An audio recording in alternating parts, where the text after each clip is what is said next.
شرعی معذور کی نماز اور وضو کا حکم۔ حافظ عاصم دہلی سے پوچھتے ہیں، میری والدہ کو کسی بیماری کی وجہ سے بار بار ہر 5-10 سیکنڈ بعد پیشاب کے قطروں کی شکایت رہتی ہے، وہ نماز کیسے ادا کریں گی اور وضو کا کیا حکم ہوگا؟ یہ بہت اہم مسئلہ ہے کہ جس کو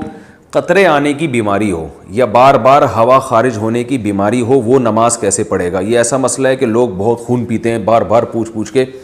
تو یہ بہت اچھی طرح سے سمجھیں، اور یہ ایک کلپ ریکارڈ ہو جائے گا تاکہ ہم آئندہ کوئی بھی یہ مسئلہ پوچھتا ہے تو اسی کلپ کا حوالہ دوں گا میں۔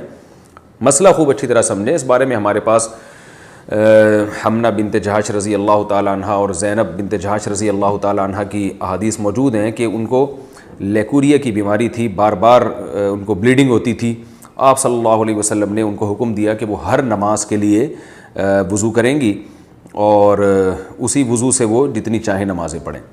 تو اس سے علماء نے استدلال کیا ہے کہ کسی کا وضو ٹھہرتا ہی اگر نہیں ہے کہ وہ یعنی جب بھی نماز پڑھتا ہے تو نماز کے دوران وضو ٹوٹ جاتا ہے یا نماز سے پہلے ہی ٹوٹ جاتا ہے، تو وہ یعنی ہوا خارج ہوتی ہو یا پیشاب کا قطرہ نکلتا ہو تو بار بار وضو ٹوٹ رہا ہے، تو ایسا شخص پھر معذوروں کی فہرست میں داخل ہے۔ معذور کا حکم یہ ہے کہ وہ ایک وضو سے اس وقت کے اندر جتنی چاہے نمازیں پڑھ لے، فرض نماز بھی، سنت بھی، نوافل بھی۔ جب وقت ختم ہوگا تو اس کا وضو ٹوٹ جائے گا، دوبارہ پھر جب نماز کا وقت داخل ہوگا تو وہ نئے سرے سے نیا وضو کریں۔ تو جو بیماری ان کو لاحق ہوئی ہے اس بیماری کی وجہ سے وضو نہیں ٹوٹے گا۔ جیسے کسی کو پیشاب کے قطروں کا مرض ہے تو ایسا معذور کا پھر پیشاب کا قطرہ نکل گیا تو وضو نہیں ٹوٹے گا، ہاں ہوا خارج ہوئی تو وضو ٹوٹ جائے گا۔ اور اگر کوئی ہوا کا مریض ہے، اور میری چونکہ تھوڑی سی مزاح کی بھی عادت ہے، ہمارے مدرسے میں کچھ طلبہ ایسے تھے جن کو کوئی بیماری تھی، وہ ان کی ہوا بہت خارج ہوتی تھی تو ان کو وہ الگ سے وہ نماز پڑھتے تھے،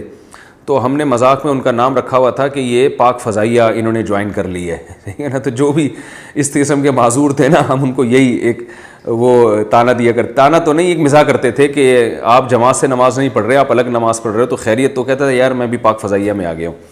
تو یہ مزاح ہوتا تھا ان کے ساتھ، اس کو مزاح ہی سمجھیں، کچھ اور نہ سمجھیں۔ تو ہوا بار بار خارج ہوتی ہے، ایک تو پاک فضائیہ وہ ہے جو واقعی پاک فضائیہ ہے، جو ایئر فورس ہے ہماری، وہ تو ہمارے لیے قابل